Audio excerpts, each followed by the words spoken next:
Hello, my name is Bill Scott, and as you can tell, the name of this video, Suicide Isn't What You Think Part 1, is an unusual name, but there's a reason for it.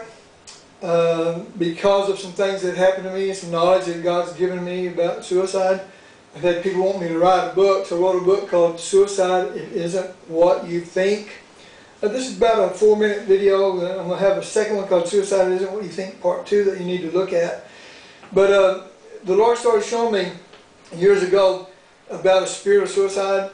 And what was funny was the year before that, in 1985, I had a friend in Odessa that I was working with in the oil fields come up to me. He knew I was a Christian. He said, "Bill, if I commit suicide, will God forgive me?" Now, he was a non-believer, but still, it's a question that no one had ever asked me. And so I just told him this. I said, "You know what? God will not forgive you if you commit suicide, because how can you ask Him to forgive you for something that you haven't already done, and then you do it, but by doing it you no longer are living, so how can you can't come back and ask Him to forgive you?" So my answer was to him, no, God will not forgive you. But I guarantee you one thing, after you hear what I got to say, if you've been thinking that, you'll change your mind. I would not answer him the same way.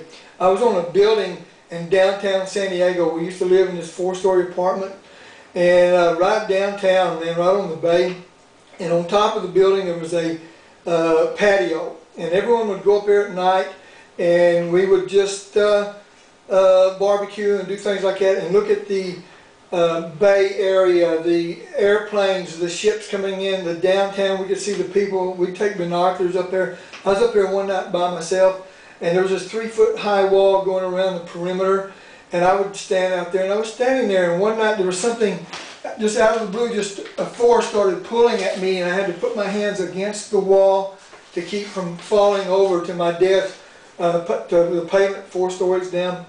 And to make a long story short, there was something telling me, you know you want to jump, you know you want to jump. Well, I've never done drugs in my entire life. I wasn't having marital problems, didn't have financial problems, and I wasn't depressed. And so, but this was very, very, very real. And so I kept looking down at the pavement, and I kept looking back at the door that I'd come out of, which is about 30 steps back. And I kept having to put my hands on the wall, and finally I started saying, "Jesus, Jesus." And as I did that, I was able to back, and I got even with the door. But I would look at the door and look at the wall, look at the door, look at the wall. This thing was very, very powerful. My wife had come and was standing on the door, and I never even saw her. And then all of a sudden I got down in a running position like I was going to run, and this voice was telling me, "You know you want to run and jump, you know you want to run and jump." And finally I screamed out loud, "In the name of Jesus, I command you, spirit of suicide, to leave me alone." And when I did, I fell over in a heap. Well, for 2 days I didn't talk. My wife wanted me to go to the doctor. I told her, "No, this is spiritual."